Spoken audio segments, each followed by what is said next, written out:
বাণিজ্য বেশি চলে চীনের সাথে, তারপরেই থাইল্যান্ড। চীনকে দুটো দলের সাথে কম্প্রোমাইজ করতে হতো বা কথা বলতে হতো, নেগোশিয়েট করতে হতো। চীন এই জিনিসটা পছন্দ করছিল না, থ্রি ব্রাদারহুড অ্যালায়েন্সে যোগদান করেনি বা করতে পারেনি। যে মিয়ানমারের দিকে ফোকাস করার মতো এখনো প্রস্তুত না।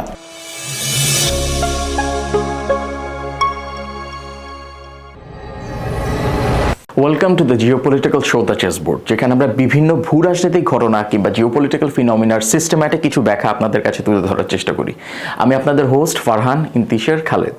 মূলত বাংলাদেশ এবং বিশ্ব রাজনীতিতে কোথায় কি ঘটছে, কেন ঘটছে, কতদিন ধরে ঘটছে এবং ঠিক কী কারণে ঘটছে, এই সকল বিষয়ের সিস্টেম্যাটিক কিছু এক্সপ্লেনেশন আপনাদের কাছে তুলে ধরা এবং এক্সপার্ট ভ্যালিডেটেড কিছু ডিসকাশনস আপনাদের কাছে উপস্থাপন করার জন্য মূলত আমাদের শোটি গড়ে তোলা হয়েছে। আশা করি প্রত্যেকটি এপিসোড থেকে আপনারা বুঝে নিতে পারবেন কোন ডিসকাশন ঠিক কী কারণেই করা হচ্ছে। আমরা আজকে ডিসকাস করব মূলত স্প্রিং রেভলিউশন অ্যালায়েন্স, মিয়ানমারের নতুন একটি এথনিক আর্ম অর্গানাইজেশনের জোট, এবং সেটা বর্তমানে মিয়ানমারের যে মিলিটারি রয়েছে এবং যে নতুন ইলেক্টেড গভর্নমেন্ট রয়েছে তাদের জন্য কত বড় হুমকি কিংবা থ্রেট হিসেবে দাঁড়িয়েছে। আশা করি খুবই ইম্পর্ট্যান্ট একটা ডিসকাশন আপনাদেরকে উপস্থাপন করতে পারবো। তবে মূল বক্তব্য কিংবা আলোচনায় যাওয়ার আগে এ ব্যাপারে ছোট্ট একটা ভিডিও দেখে আসি।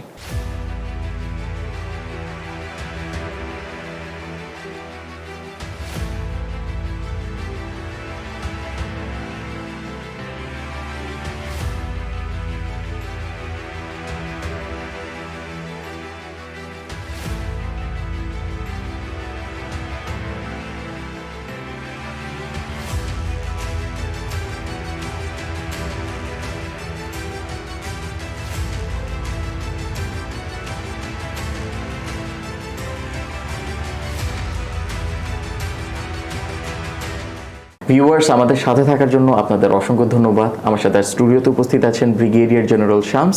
তিনি একজন অবসরপ্রাপ্ত সামরিক কর্মকর্তা, একজন ভূরাজনৈতিক বিশ্লেষক এবং researcher on Myanmar, Rohingya and ASEAN affairs. Sir, আপনাকে অসংখ্য ধন্যবাদ আমাদেরকে সময় দেওয়ার জন্য। ধন্যবাদ আপনাকে। আলহামদুলিল্লাহ ভালো আছি। আচ্ছা, thank you so much sir. Sir, আমরা কি শুরু করতে পারি আমাদের ইন্টারভিউ? শুরু করুন। স্যার, আমি শুরুতেই জিজ্ঞেস করতে যাচ্ছি, আমরা আজকে আসলে স্প্রিং রেভলিউশন অ্যালায়েন্স, যে নতুন যে এথনিক আর্ম অর্গানাইজেশনগুলোর মধ্যে যে একটা জোট তৈরি হয়েছে মিয়ানমারে, সেটা নিয়ে কথা বলবো। কিন্তু তার আগে জিজ্ঞেস করতে চাই যে স্যার, আপনার অপারেশন 1027 খ্যাত যে আপনার থ্রি ব্রাদারহুড অ্যালায়েন্স ছিল, তাদের কি অবস্থা? সবচেয়ে বড় দল, ধন্যবাদ, Ta'ang National Liberation Army, MNDA and Arakan Army, জি, ওরা তিনজন মিলে যে থ্রি ব্রাদারহুড অ্যালায়েন্স করেছিল, জি, চমৎকার কাজ দেখিয়েছে। তারা তাদের লক্ষ্য অর্জনে সক্রিয় ছিল এবং ভালোভাবেই তারা তাদের লক্ষ্য পূরণ করে যাচ্ছিল। জি স্যার। এর মধ্যে মিয়ানমারের নির্বাচন হলো। নির্বাচনের পরে এবং নির্বাচনের আগে থেকেই এখানে সমস্যা হলো যে মিয়ানমারের সাথে চীন, থাইল্যান্ড, ভারত, বাংলাদেশ যে বর্ডার রয়েছে, বাণিজ্য বেশি চলে চীনের সাথে, তারপরেই থাইল্যান্ড। তো চীনের সাথে যে সীমান্ত রয়েছে, কাচিন রাজ্য, ওখানেই মূলত MNDA এবং তাং ন্যাশনাল লিবারেশন আর্মি ওরা যৌথভাবে কাজ করত। এতে একটা সমস্যা হলো যে চীনকে দুটো দলের সাথে কম্প্রোমাইজ করতে হতো বা কথা বলতে হতো, নেগোশিয়েট করতে হতো। চীন এই জিনিসটা পছন্দ করছিল না। সো চীন এই দুটো দলকেই চাপ দিয়ে মিয়ানমার সেনাবাহিনীর সাথে যুদ্ধবিরতি চুক্তিতে বাধ্য করে। এর ফলে কি হয়েছে যে কুচকাই এলাকা এবং নামখান যে এলাকা দুটো আছে, পুরোটাই এখন MNDA কন্ট্রোল করছে, তাং ন্যাশনাল আর্মি এর থেকে সরে গেছে। সো চীনের এখন ইট ওয়াজ এ কমফোর্টেবল সিচুয়েশন, বাণিজ্য আবার চালু হয়ে গেছে। বাট এতে কি হয়েছে যে থ্রি ব্রাদারহুড যে অ্যালায়েন্সটা ছিল, এই অ্যালায়েন্সটা এখন ভেঙে গেছে বা এটা এখন আর তেমন কার্যকর নয়। কিন্তু আরাকান আর্মি আরাকানে তাদের কার্যক্রম চালিয়ে যাচ্ছে এবং আরাকান মোটামুটি তাদের দখলেই প্রায় 3টা শহরতলি ছাড়া। তো এটা হলো বর্তমানে থ্রি ব্রাদারহুড অ্যালায়েন্সের অবস্থা। বাট ওদের উপরে এখন বাকি যেই দলগুলো আছে, যেহেতু তারা যুদ্ধবিরতিতে স্বাক্ষর করেছে, তারা এখন আর তাদের সঙ্গে থাকতে চাচ্ছে না। আবার তাদেরকে ফেলেও তারা একা কিছু করতে পারবে না, কারণ তারা খুব ছোট ছোট দল। বাট ওদের যেই এইমটা ছিল যে তারা ঐক্যবদ্ধ যে হতে পেরেছিল, এই জিনিসটাকে কাজে লাগিয়ে ছোট ছোট দলগুলো এখন আবার ঐক্যবদ্ধ হওয়ার চেষ্টা করছে। কারণ দেখলো যে ইউনিটি ইজ স্ট্রেংথ। যদি তারা এক না থাকতে পারে, তাহলে যে কোনো লক্ষ্য অর্জনে কিন্তু তারা সফল হয় না। এখন ছোট দলগুলো ওটার থেকে শিক্ষা নিচ্ছে। আচ্ছা স্যার, স্যার এই যে বর্তমানে যে একটা মিলিটারি ব্যাক সিভিলিয়ান অ্যাডমিনিস্ট্রেশন রয়েছে মিয়ানমারে, ইউনিয়ন সলিডারিটি অ্যান্ড ডেভেলপমেন্ট পার্টির আপনার অসপিসে, তো বর্তমানে এই যে নতুন যে গভর্নমেন্ট পাওয়ারে আছে, তাদের পাওয়ারে থাকা অবস্থায় এই যে এথনিক আর্মড অর্গানাইজেশনগুলো আছে তারা কিভাবে করে তাদের অপারেশনস চালু রাখতে পেরেছে? নতুন করে কি কোনো ধরনের রেজিস্ট্যান্স আসছে নাকি গভর্নমেন্ট থেকে? গভর্নমেন্ট থেকে তো রেজিস্ট্যান্স সবসময় ছিল, এটা কখনো কমেনি। গভর্নমেন্ট 3 ফ্রন্টে যখন যুদ্ধ করছিল তখন it was difficult for them to fight. এখন ফ্রন্ট দুটো কমে গেছে, so they are a bit relaxed. Moreover যে বড় দল দুটো যেহেতু সিজফায়ার করেছে, এখন তাদের কনসেন্ট্রেশনটা অন্যদিকে। মধ্যখানে তারা তেমন কোনো অপারেট করছিল না, কারণ হচ্ছে যে নির্বাচনটা সামনে ছিল, সো নির্বাচনের জন্য অপেক্ষা করছিল। তারা একটা নির্বাচন অনুষ্ঠান সুষ্ঠুভাবে পরিচালনা করেছে। কারা পার্টিসিপেট করেছে, কত জায়গায় হয়েছে সেটা বড় কথা নয়, একটা নির্বাচন হয়েছে এবং একটা রাজনৈতিক দল ক্ষমতায় এসছে। আচ্ছা, এখন আশা করা যায় যে রাজনৈতিক দল এটা রাজনৈতিকভাবে এই সমস্যাটার সমাধান করবে। যদিও প্রায় 80 বছর হয়ে গেছে, এই সমাধান কিন্তু এখনো হয়নি এবং এখনো দ্বিধা, দ্বন্দ্ব এবং সশস্ত্র গ্রুপ তাদের কাজগুলো কিন্তু চালিয়ে যাচ্ছে। আচ্ছা স্যার, তো এইটাই আসলে আমাদের প্রশ্নটা ছিল। এই যে আমরা থ্রি ব্রাদারহুড অ্যালায়েন্স নিয়ে আপনার সাথে কথা বললাম, এখন চলে আসছে স্প্রিং রেভলিউশন অ্যালায়েন্স, যেটা হচ্ছে কি নতুন একটা ম্যানিফেস্টেশন, যে এথনিক আর্মড অর্গানাইজেশনগুলোর তাদের নিজস্ব একটা নতুন জোট বা কিংবা অ্যালায়েন্স। এটার উদ্ভব কিভাবে হলো এবং বর্তমানে তারা কতটা শক্তিশালী পজিশন ধরে রেখেছে মিয়ানমারে? থ্রি ব্রাদারহুড অ্যালায়েন্স অ্যাকচুয়ালি এদের জন্য একটা অনুপ্রেরণা। আচ্ছা, বিকজ ওদের সাকসেসগুলাই তাদেরকে অনুপ্রেরণা দিয়েছে। বাট থ্রি ব্রাদারহুড অ্যালায়েন্স যদি আমরা মিয়ানমারের মানচিত্র দেখি, তাহলে দেখবো যে তারা মেইনলি থাই বর্ডার, চীনের বর্ডার, আমাদের চীন স্টেট, দ্যাট মিনস ভারতের সাথে, এবং আরাকান, এই জায়গাগুলোতেই তারা অপারেট করতো। এর ভিতরে যে মিয়ানমারের রাজ্যগুলো আছে, এই রাজ্যগুলোতে যেই ওদের অসন্তোষগুলো ছিল বা বিদ্রোহী দলগুলো ছিল, তারা কিন্তু সবাই থ্রি ব্রাদারহুড অ্যালায়েন্সে যোগদান করেনি বা করতে পারেনি। তারা তাদের নিজস্ব এলাকার স্বাধীনতা বা স্বায়ত্তশাসন বা নিয়ন্ত্রণের জন্য তারা কিন্তু যুদ্ধ করে যাচ্ছিল। এখন যেহেতু থ্রি ব্রাদারহুড অ্যালায়েন্স তেমন সক্রিয় নয় আরাকান আর্মি ছাড়া, কাজে তারা সবাই এখন একত্র হয়েছে। প্রায় 19টা দল মিলে এই থ্রি ব্রাদারহুড অ্যালায়েন্স করেছে। যদিও তার আগে তারা ক্লিয়ারেন্স নিয়েছে থ্রি ব্রাদারহুড অ্যালায়েন্সের বড় বড় দলগুলোর থেকে, বিকজ তারা তাদের সঙ্গে সংঘর্ষে জড়াতে চায় না। তারা এনইউজির সাথেও আলোচনা করেছে, পিডিএফের সাথেও তারা আলোচনা করেছে। যদিও তারা এনইউজির সাথে থাকতে চায় না, তারপরেও তারা এনইউজির লক্ষ্য অর্জনে এনইউজি যা করতে চাচ্ছে তাদেরকে সহায়তা করবে বলে জানিয়েছে। আচ্ছা, এবং খুব সম্ভবত তো তারা একই স্টিয়ারিং কমিটিতেও আছে। এনইউজিকে তো তারা ইনক্লুড করেছিল একটা স্টিয়ারিং কমিটিতে। কারেক্ট, এনইউজিকে তারা স্টিয়ারিং কমিটিতে ইনক্লুড করেছে এবং তারা বিভিন্ন দলের সাথে নেগোশিয়েট করে তাদের মধ্যকার যে বিভেদগুলো ছিল, বিভেদগুলো দূর করার চেষ্টা করছে। কারণ তারা জানে যদি বিভেদ দূর করা যায় তাহলে তারা শক্তভাবে মিয়ানমার সেনাবাহিনীর বিরুদ্ধে অথবা নেগোসিয়েশন টেবিলে তারা দাঁড়াতে পারবে।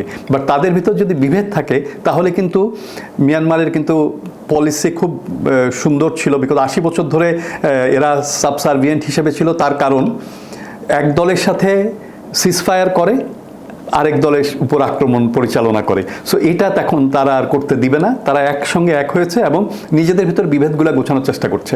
আচ্ছা স্যার, তো স্যার এই যে নতুন যে অ্যালায়েন্সটা তৈরি হলো, এটার ইন্টারন্যাশনাল কি কোনো ধরনের রিয়াকশন এসেছে থেকে, বিশেষ করে চীন কিংবা ইন্ডিয়া?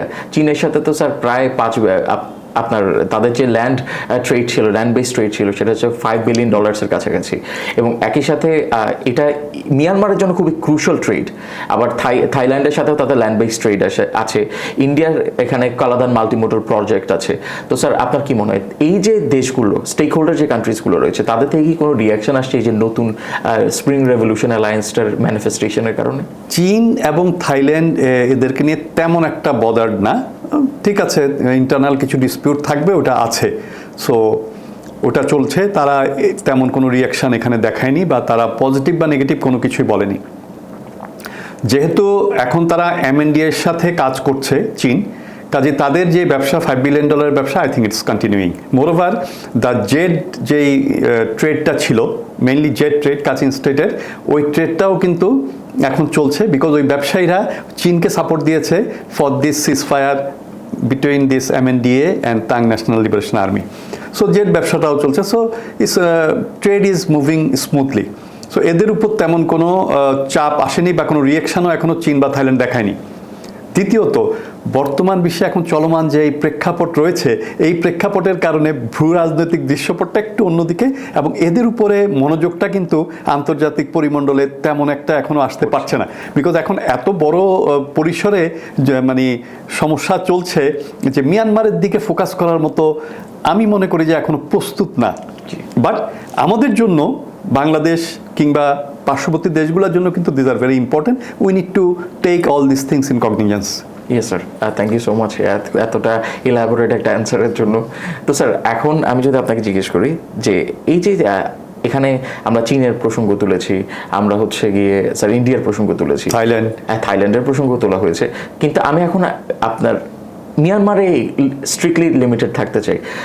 এই যে আমরা এর আগে দেখেছি ব্রাদারহুড অ্যালায়েন্স, 3 ব্রাদারহুড অ্যালায়েন্স, এখন আমরা দেখতে পাচ্ছি যে এথনিক আর্মড অর্গানাইজেশনগুলো আরও বেশি শক্তপোক্তভাবে নিজেদের মধ্যকার অ্যালায়েন্সকে স্ট্রেংথেন করছে, আরও এমবোল্ডেন করছে। তাহলে কি আমরা বলতে পারি স্যার, এই যে এখানে যে আর্মড অর্গানাইজেশনগুলো আছে, এইগুলোর যে প্রলিফারেশন হচ্ছে, এটা হচ্ছে মিয়ানমারের একটা সিস্টেমিক ফেইলিয়ার, যে তারা হয়তো তাদের নিজেদের মধ্যকার ডিভাইডটাকে ভালো করে অ্যাড্রেস করতে পারেনি দেখেই আপনার সরকারের সাথে সমঝোতায় না আসে মূলত হচ্ছে আর্মড অর্গানাইজেশনগুলো এবং এথনিক যে গ্রুপসগুলো আছে তারা নিজেদের মধ্যে একটা সমঝোতায় এসে একটা ইউনাইটেড ফ্রন্ট তৈরি করছে সরকার কিংবা মিলিটারির এগেনস্টে। দেখেন, মিয়ানমারে রাজনৈতিক দল ক্ষমতায় খুব অল্প কদিন ছিল, গণতান্ত্রিকভাবে নির্বাচিত। সো এই দলগুলো কিন্তু গণতন্ত্রের স্বাদ কিছুটা পেয়েছে, বাট তার আগ পর্যন্ত তারা কিন্তু গণতন্ত্রের স্বাদ পায়নি, এবং একটা মোটামুটি সেনাশাসিত বেশ 7-8 দশক সেনাশাসিত জীবনযাপনে তারা অভ্যস্ত হয়ে গিয়েছিল। যখনই গণতন্ত্র আসলো তখন তারা আরেকটা নতুন সুবাতাস পেল গণতন্ত্রের বা স্বাধীনতার স্বাদ। এতে করে আবার যখন গণতন্ত্র হঠাৎ করে স্তিমিত হয়ে গেল, গণতান্ত্রিক যেই পদযাত্রা ছিল 2021-এর পরে, তখন তারা আবার তাদের ভিতরে যে প্রচ্ছন্ন ক্ষোভগুলো ছিল তারা আবার উস্কে গেছে এবং তারা ওইভাবেই চলছে। এখন আবার গণতান্ত্রিক সরকার এসেছে, আমি বলবো গণতান্ত্রিক সরকার, এখন তারা কারা এটা বিচার করবে ভবিষ্যৎ।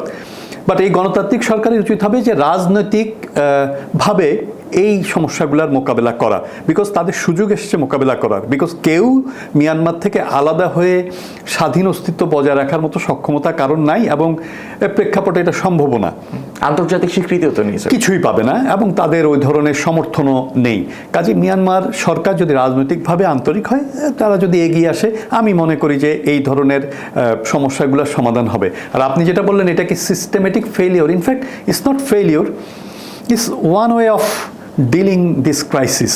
ওরা এতদিন ধরে এটা সামরিকভাবে ক্রাইসিসটাকে মোকাবেলা করতো, এখন সময় এসছে রাজনৈতিকভাবে মোকাবেলা করার। তারা সুযোগ পেয়েছে মিয়ানমার। এখন মিয়ানমার সরকার, আশা করি, আমরা আশাবাদী যে রাজনৈতিকভাবে জিনিসটা মোকাবেলা হবে। কারণ মিয়ানমার যদি শান্তি থাকে, প্রতিবেশী দেশ হিসাবে আমরাও যেমন উপকৃত হব, একটা ভূ রাজনৈতিক প্রেক্ষাপটেও কিন্তু সব দেশগুলো এখানে যারা আছে, আসিয়ান কান্ট্রিজ, ভারত, চীন, আমরা সবাই উপকৃত হব। বিকজ শান্তি উন্নয়নের পূর্ব শর্ত। জি, অফকোর্স স্যার, খুবই সুন্দর করে বললেন কথাটা।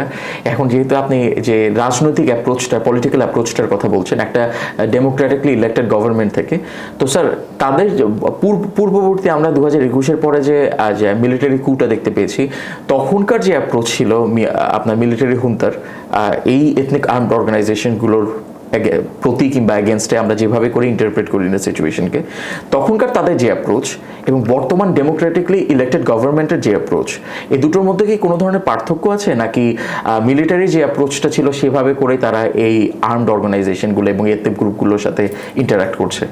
আমি পজিটিভলি বলতে চাই, বিকজ আগে যেই অ্যাপ্রোচগুলো ছিল সামরিকভাবে, এখন গণতান্ত্রিক পদ্ধতিতে নির্বাচিত সরকার, সামরিক ব্যাপারটা নেই। এবং বর্তমান প্রেসিডেন্ট, যিনি আগের স্টেট সিকিউরিটি অ্যাডমিনিস্ট্রেশন কাউন্সিলের প্রধান ছিলেন, উনি 100 দিনের একটা আলোচনা বা সিজফায়ার করার জন্য একটা ডাক দিয়েছেন, যেটা জুলাই পর্যন্ত একটা সময় আছে, সব এথনিক দলগুলো যাতে আলোচনা করে শান্তি ফিরিয়ে আনার চেষ্টা করে। এটা একটা নতুন পদক্ষেপ। যদিও আর্মস দলগুলো মানে সশস্ত্র দলগুলো এখনও ওটাকে পজিটিভলি নেয়নি বা তেমন একটা ওয়েলকাম করেনি বা তারা তেমন কোনো সাড়া দিচ্ছে না, বাট এটা একটা গণতান্ত্রিক পদক্ষেপ। তারপরে সরকার, নির্বাচিত সরকার আরেকটা কাজ করেছে, অনেক রাজবন্দীদেরকে মুক্তি দিয়েছে, যার ভিতরে নির্বাচিত প্রেসিডেন্ট যিনি ছিলেন উনি কারাগারে ছিলেন, উইন মিন্ট, উনিও মুক্তি পেয়েছেন। অং সান সুচির উনারও কারাবাসের মেয়াদ কিছুটা কমিয়ে দিয়েছেন, তার মানে তারা কিছুটা সদিচ্ছা দেখাচ্ছেন। আশা করা যায় তারা যদি রাজনৈতিকভাবে এগিয়ে আসে সমস্যা হয়তো সমাধান হবে আমাদের সবাইকে। বিকজ সমস্যা কতদিন ধরে চলবে, 8 দশক ধরে চলেছে, এটা অনির্দিষ্টকাল ধরে চলা যুক্তিযুক্ত না। কাজে এটা সমাধান আসা উচিত এবং আমি মনে করি যে মিয়ানমার শান্তি ফিরে আসুক, মিয়ানমার উন্নয়নের পথে এগিয়ে যাক।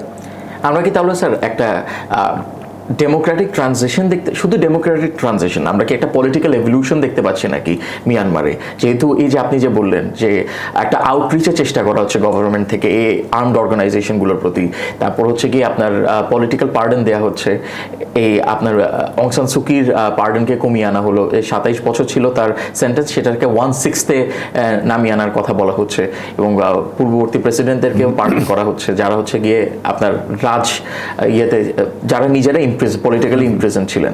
তাহলে কি আমরা বলতে পারি যে একটা খুব ভালো ধরনের রাজনৈতিক পরিবর্তন কিংবা বিবর্তন আসছে এই মিয়ানমারে? যদিও বর্তমান নির্বাচিত সরকারের যারা মন্ত্রী আছেন তারা আগে সেনাবাহিনীতে ছিলেন, অবসরপ্রাপ্ত বেশিরভাগই, এবং প্রেসিডেন্ট নিজেও সেনাপ্রধান ছিলেন। তো পূর্ববর্তী ছকে আগে তারা যেভাবে সশস্ত্র গোষ্ঠীগুলোর সাথে মোকাবেলা করতেন, যদি তারা ওই ছক থেকে বের হয়ে আসেন তাহলে অবশ্যই কিছু একটা ভালো ফলাফল আমরা পাবই, আশা করা যায়। এখন তারা কিভাবে জিনিসটাকে নিবেন এটা হচ্ছে তাদের উপর নির্ভর করছে। আমি মনে করি যে তাদের ভিতরে যে প্রজ্ঞা, মেধা এবং অভিজ্ঞতা আছে, এই অভিজ্ঞতা কাজে লাগিয়ে তারা চেষ্টা করবেন মিয়ানমারকে উন্নয়নের পথে নিয়ে যাওয়ার জন্য। বিকজ মিয়ানমারের উন্নয়ন হলে তাদেরও লাভ, হয়তোবা একটু ধীর গতিতে যাবে, বিকজ তাদের ভিতরে এই যে গণতান্ত্রিক চেতনাটা তেমন একটা উজ্জীবিত হয়নি বহু বছর। সো ওটার কারণে একটু ধীর গতিতে আগায়। যদি ছক থেকে তারা বেরিয়ে আসতে পারে এবং এই দলগুলোর কনফিডেন্স বিল্ড করতে পারে, দলগুলো যদি মনে করে যে না সরকার আমাদের জন্য কাজ করবে, ইতিবাচক কিছু করবে, তাহলে সম্ভাবনা রয়েছে যে শান্তি ফিরে আসার। স্যার, এই এপিসোডের জন্য আমি আপনাকে শেষ একটা প্রশ্ন করি, সেটা হচ্ছে আপনি যেহেতু মিয়ানমার এবং রোহিঙ্গাদের উপর যথেষ্ট প্রলিফিক রিসার্চ করেছেন, তো আপনার কি মনে হয় আপনার প্রফেশনাল এক্সপিরিয়েন্স এবং আপনার গবেষণার অভিজ্ঞতা থেকে এই মিয়ানমারে যে নতুন গভর্নমেন্ট আছে তাদের কি এই যে এথনিক আর্ম অর্গানাইজেশনগুলোর সাথে অন্য কোনো নভেল অ্যাপ্রোচ নেওয়া উচিত যাতে আর একটু এফেক্টিভ আউটকাম হয় তাদের ডায়লগ কিংবা ইন্টারাকশনের মধ্য দিয়ে, নাকি বর্তমানে এই যে নতুন যে পন্থাটা তারা প্রয়োগ করার চেষ্টা করছে কিংবা তারা নিজেরা পারসিউ করেছে এটাই এখনের জন্য যথেষ্ট? ধন্যবাদ। এখানে অর্থনীতি দরকার আছে, বিকজ দারিদ্র, অর্থনীতি এবং বেঁচে থাকার অধিকার, স্বাধীনতা এবং অন্যান্য নাগরিক সুযোগ সুবিধা সব মিলিয়ে কিন্তু অনেকগুলো সমস্যাই প্রত্যেকটা জায়গায় আছে বলেই এই দলগুলো সৃষ্টি হয়েছে তাদের অধিকার আদায়ের জন্য। এখন অধিকার যদি দিয়ে তারা পেয়ে যায় তাইলে কিন্তু তাদের এই ধরনের সশস্ত্র সংগ্রাম করার কোনো প্রয়োজন হয় না। এখন অধিকার কতটুকু পাবে এই জিনিসটা ভেবে দেখার ব্যাপার আছে। এতদিন কেন দেওয়া হয়নি? বিকজ বিচ্ছিন্নতাবাদী কিংবা সশস্ত্র দল বলে তাদেরকে একদিকে সরিয়ে রেখে তাদেরকে দমনমূলক বা সেনাবাহিনীর মাধ্যমে তাদেরকে বিদ্রোহ দমনের চেষ্টা করা হয়েছে, এদেরকে বিদ্রোহী বলা হতো। এখন সুযোগ আছে যে বিদ্রোহী হিসাবে তাদেরকে চিহ্নিত না করে মিয়ানমারের সাধারণ জনগণ হিসাবে তাদেরকে যদি মনে করে, এবং রাজনৈতিকভাবে কিন্তু কাউকে বিদ্রোহী মনে করার অবকাশ নেই, তারা মনে করতে পারে যে ক্ষুব্ধ জনগোষ্ঠী, এই ক্ষুব্ধ জনগোষ্ঠী কি চায়, যদি তারা চেষ্টা করে যে তাদের আশা নিরাশা এবং তাদের চাওয়া পাওয়া, তাদের লক্ষ্য, এগুলোকে যদি অ্যাড্রেস করা হয় ঠিকমতো, তাহলে আমি মনে করি যে এই ধরনের সমস্যার সমাধান সম্ভব। যে আপনার যে সম্পর্কটা আছে সেটাকে রিইন্টারপ্রেট করা, রিলেবেলিং করা, যার মাধ্যমে যেটা পূর্ববর্তী আমরা দেখেছি, আপনি বললেন যে হয়তো বিদ্রোহী হিসেবে তাদেরকে রেবেলস হিসেবে দেখা হতো, সেখান থেকে হচ্ছে ক্ষুদ্র জনগণ কিংবা যারা হচ্ছে তাদের নিজস্ব বেসিক সিভিল, পলিটিক্যাল এবং হিউম্যান রাইটসগুলোকে তারা এক্সারসাইজ করতে পারছিল না বিধায় অতটা বিদ্রোহী হয়ে গিয়েছিল। তো সিচুয়েশনটাকে রিইন্টারপ্রেট করার মাধ্যমে কিন্তু আমরা নতুন একটা ভবিষ্যৎ দেখতে পাবো মিয়ানমারের জন্য। মনোভাব পরিবর্তন, আগে যে ছকে তাদেরকে দেখা হতো ওর থেকে সরে আসা, তাদের ভিতরে বিশ্বাসযোগ্যতা স্থাপন করা, তাদের ভিতরে মিয়ানমারের গণতন্ত্রের প্রতি আস্থা প্রতিষ্ঠা করা, বেশ কিছু কাজ যদি করতে পারে এই সরকার, গণতান্ত্রিকভাবে নির্বাচিত সরকার, অবশ্যই বিদ্রোহীরা ফিরে আসবে। আচ্ছা, কারণ সবাই কে বিদ্রোহ করতে চায় যদি তারা শান্তির ছোঁয়া পায়। ও, খুবই সুন্দর করে বললেন sir, thank you so much sir. আমাকে এই এপিসোডে সময় দেওয়ার জন্য আপনাকে অসংখ্য ধন্যবাদ। খুবই এনলাইটেনিং একটা ডিসকাশন ছিল। আশা করি পরবর্তী এপিসোডে আমার সাথেই থাকবেন। ধন্যবাদ আপনাকে। আসসালামু আলাইকুম। ওয়ালাইকুম আসসালাম স্যার। তো সুপ্রিয় দর্শক, আপনাদের অসংখ্য ধন্যবাদ আমাদের সাথে থাকার জন্য। যদি আমাদের এপিসোডগুলো আপনাদের ভালো লেগে থাকে তাহলে অবশ্যই আমাদের ফেসবুক এবং ইউটিউব পেজে গিয়ে লাইক এবং সাবস্ক্রাইব করবেন রেসপেক্টিভলি, এবং আমাদের ভিডিওগুলোতে কমেন্ট করে জানাবেন আমাদের ডিসকাশনগুলো আপনাদের কেমন লাগছে, পরবর্তীতে কেমন ডিসকাশনস দেখতে চান, এবং যদি কোনো আপনাদের সাজেশনস থাকে নতুন কোনো টপিকের জন্য সেটি আমাদের জানাবেন। Thank you so much.